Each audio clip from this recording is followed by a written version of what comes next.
Today's book is The Undiscovered Self by Carl Jung, and I had a lot of fun reading this. I'm not sure I understand it at all, but I'm gonna give my best interpretation and, roast me in the comments if it's wrong. I'm sorry.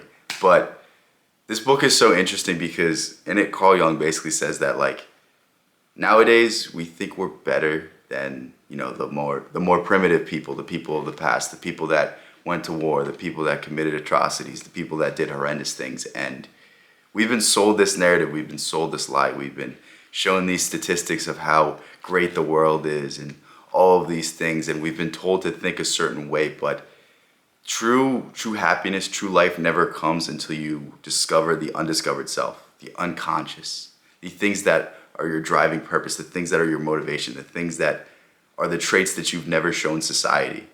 And it's interesting because Jung really puts into perspective, when we look at, the atrocities of the past, when we look at the things people did throughout history, most of us would say oh no, I'm better than that. I wouldn't have done that. I wouldn't have let that happen. But we have to understand that inside all of us is the capacity for great evil. And once we understand that capacity, that's when we can begin to improve.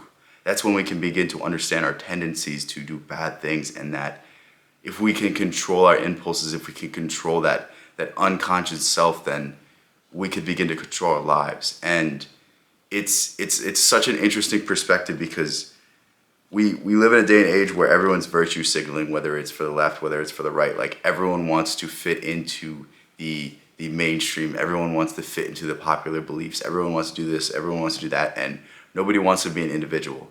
And it's so frustrating because when the masses group up, that's when all meaning disappears. That's when there is nothing left except the ideas of the collective. And the ideas of the collective will never satisfy an individual. My battery's about to die. Hopefully that was good. Hopefully that made sense. I'll leave a link in the description of this book, but it's so interesting. Thank you so much for making it this far.